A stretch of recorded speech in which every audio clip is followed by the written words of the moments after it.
It's October, and all you horror fans are probably getting hyped for Halloween.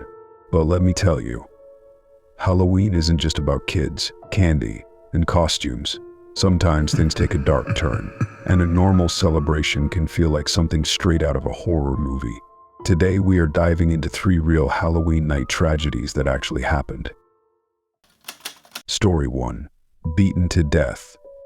It was Halloween night in 1975, and the town of Greenwich, Connecticut was the picture-perfect setting for a classic American holiday. Greenwich was known for its wealth, with sprawling mansions, lush trees lining the streets, and the kind of peace and quiet that people work their whole lives to afford. It's the sort of place where parents don't think twice about letting their kids roam free, especially on Halloween. Martha Moxley, a 15-year-old high school sophomore, was one of those kids. Martha was well-liked and popular at school, a pretty blonde girl who had plenty of friends and was described as outgoing and full of life. The night of October 30th is also known as Mischief Night. On this night, Martha had plans to join her friends for a night of Halloween pranks and fun. In Greenwich, like many towns across the country, Mischief Night was a time for harmless antics, such as toilet papering houses, throwing eggs, and all the other usual stuff teenagers did for a laugh. During this night, Martha headed over to the Skakel residence, a massive estate just a short walk from her house. The Skakels were practically royalty in town, as they were closely connected to the famous Kennedy family. They had 7 kids, and there was always something going on at their house. The 2 Skakel boys that Martha was friends with were Tommy, aged 17, and Michael, who was the same age as Martha. You see, Tommy was this typical older brother character that you would encounter in the movies. He was good-looking, athletic, and popular, but Michael, on the other hand, was a bit more awkward and often overshadowed by his older brother. That night, Martha was with Tommy and Michael. Some other friends joined them and they hung out at the Skakel house, goofing around like teenagers do. Martha had been seen flirting a bit with Tommy, which some say seemed to might have ruffled Michael's feathers. But at the time, no one thought much of it. The group spent the evening hopping between houses in the neighborhood, which is a typical teenage mischief night behavior. At around 9:30 or 10 p.m., some friends saw Martha with Tommy outside the Skakel home. And that was the last time anyone saw her alive. The next morning, Martha was missing. Martha didn't come home from last night, and her mother, Dorothy Moxley, immediately knew something was wrong. This wasn't like Martha at all, as she always made sure to come home in time, or at least call and let them know if she was going to be late.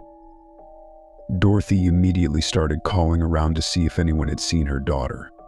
Hours passed with no sign of Martha, until later that afternoon, her body was discovered in the backyard of their family home, hidden under a tree. The sight was horrifying. Martha had been brutally beaten with a golf club. The police later determined that after the club had been shattered by the force of the blows, one of the broken pieces was used to stab her in the neck. Upon further inspection, it was discovered that the golf club had come from the Skakel house, which immediately cast suspicion on the Skakel boys. What made it worse was that it was determined that Martha's body had been dragged for about 24 meters, as if someone had tried to move her away from sight, probably in a panic. The investigation quickly turned into a media frenzy. Here you had a beautiful young girl murdered in one of the wealthiest towns in America, with connections to one of the most powerful families in the country. The pressure was on, but despite the attention, no one was charged for Martha's murder right away. Tommy Skakel was questioned extensively, especially since he was the last person seen with Martha that night.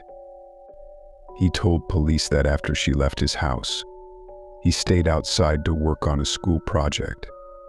But his story didn't seem to add up. Yet, without solid evidence, nothing stuck. Michael Skakel, meanwhile, was also questioned but wasn't initially considered a prime suspect. He claimed he had been at a cousin's house during the time of the murder. Still, whispers circulated around Greenwich. The Skakel family was powerful, and many believed that the investigation wasn't being handled properly because of their wealth and connections. Years passed and the case went cold. Martha's family, devastated and frustrated, never gave up on seeking justice for their daughter. The town of Greenwich, though, moved on, at least publicly, although behind closed doors. The murder was still the talk of the town. Everyone had a theory about who did it, but no one had the answers. It wasn't until the late 1990s, over 20 years later, that the case took a major turn. In 1998, an investigator reopened the case, and suspicions began to shift from Tommy to Michael Skakel. Michael, by this point, was a grown man, but the shadows of that night in 1975 had never fully left him. During the reinvestigation, it came out that Michael's alibi might not have been as solid as he had once claimed. Witnesses reported that Michael had privately confessed to the murder on more than one occasion, telling friends he had been drunk and had no control over what he did that night. One chilling confession was that he had climbed a tree outside Martha's window, trying to get her attention, before attacking her in a jealous rage. In 2002, Michael Skakel was convicted of Martha's murder and sentenced to 20 years to life in prison. But the conviction was overturned, with the court ruling that he had not had proper legal representation during his trial. Today, the case remains one of the most controversial in American legal history.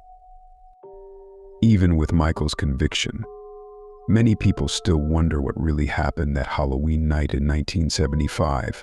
Was it Michael in a jealous rage, or was Tommy involved somehow? The truth remains elusive, and Martha Moxley's tragic death still haunts Greenwich. A chilling reminder that even in the most peaceful of places, evil can lurk just beneath the surface. Story 2. Daddy Dearest. This isn't your typical Halloween scare. This is the kind of story that makes you think twice about the people you trust. And this one's probably going to mess with your head a bit. So we're talking about Halloween night, October 31st, 1974.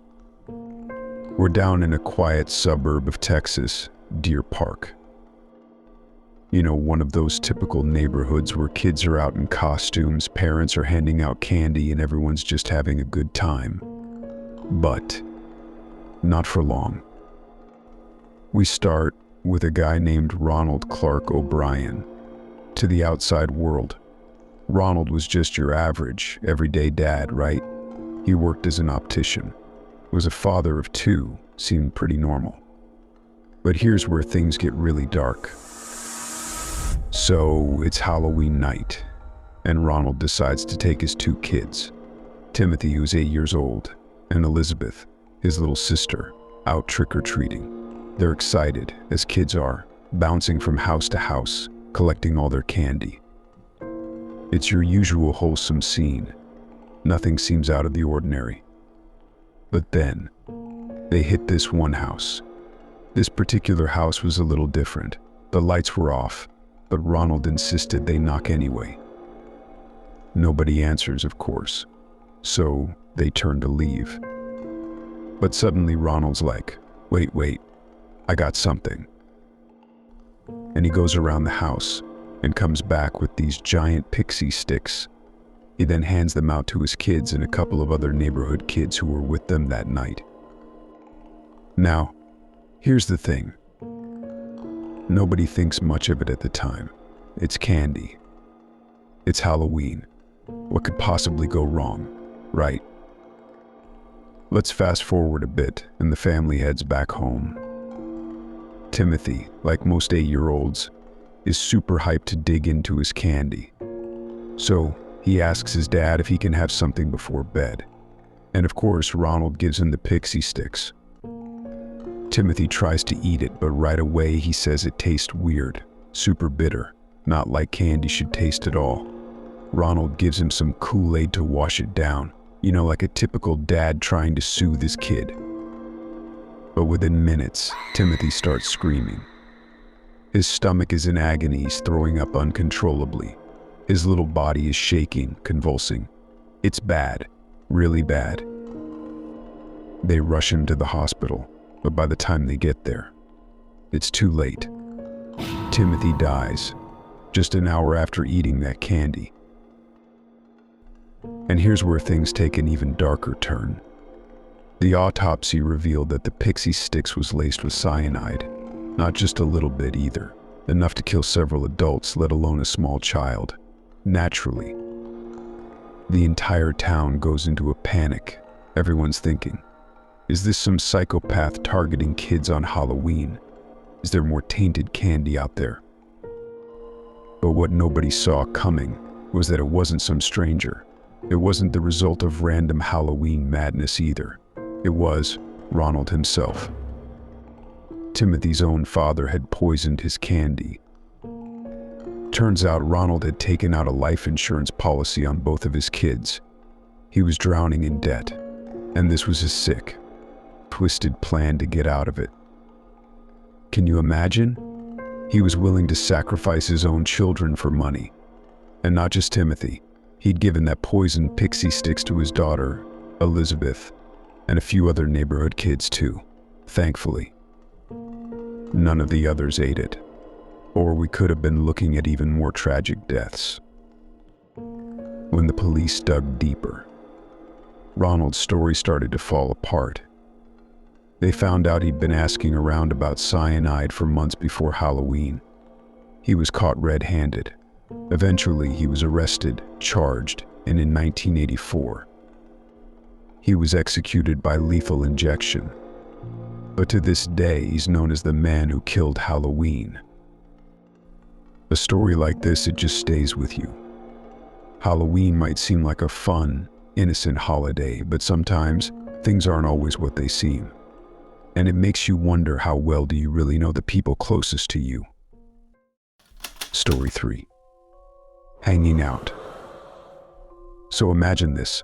It's Halloween 2015, a chilly night in Frederica, Delaware. You've got kids running around in costumes, leaves blowing across the street, and every house has pumpkins, cobwebs, and fake tombstones. Just like you'd expect. But then on the corner, there's this one house. It doesn't have the usual flashy Halloween decorations, but just one thing that everyone's been noticing all night. There's a figure hanging from the tree in the front yard, and it looks incredibly real. People are walking by, some thinking it's a genius Halloween decoration, others thinking maybe it's a bit much for a neighborhood full of kids.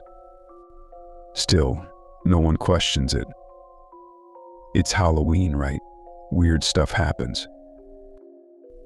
As the night goes on, people keep passing by the house, casting glances at the figure. Some folks slow down, taking a closer look, maybe feeling a little unsettled by how lifelike it looks. Others hurry along, pulling their kids closer, not wanting to linger. And then there's the neighbor across the street, sitting on her porch. She's been there for a while, watching people come and go, and she too has been eyeing that decoration. But now, something's bothering her. As she watches the figure sway gently in the breeze, she starts to get this sinking feeling. Something's just off. It's not moving the way a Halloween prop would. And the closer she looks, the more she's convinced.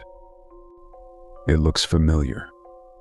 Unable to shake the feeling, she walks over, her heart pounding, and steps up to the tree. As she gets close, her breath catches in her throat. She recognizes the face. It's her neighbor, a woman she's seen coming and going for years. And in that moment, she realizes that this isn't a decoration at all. She immediately calls the police, and when they arrive, the truth comes out. For 3 hours, everyone had been walking by, thinking it was just another Halloween decoration. But it was the body of a 42-year-old woman who had tragically taken her own life earlier that day. No one had realized until it was too late. Now the big question that lingers is, why? What drove her to this point? From what people in the neighborhood could gather, she'd been struggling for a while. Some said she'd been dealing with personal demons, maybe depression, maybe a broken relationship. Others thought she'd been isolated, keeping to herself more and more in recent months. Perhaps she thought no one would notice. Or maybe she felt invisible, even in a neighborhood full of life. Whatever the case, it's a haunting reminder that behind closed doors, people are often battling things we can't see. What's especially eerie about this story is how easily it could have gone unnoticed for even longer. People were so caught up in the Halloween spirit that they didn't stop to think twice about what they were seeing. It's chilling, really, how quickly we accept something as part of the spectacle, when the reality is far more tragic. That's it for today. But as we wrap things up, let's not forget that Halloween, beneath all the costumes, candy, and festive fun, can sometimes carry a deeper sense of unease. Until next time, stay vigilant, stay curious, and may the mysteries of the supernatural continue to captivate your imagination. This is Supernatural Secrets signing off.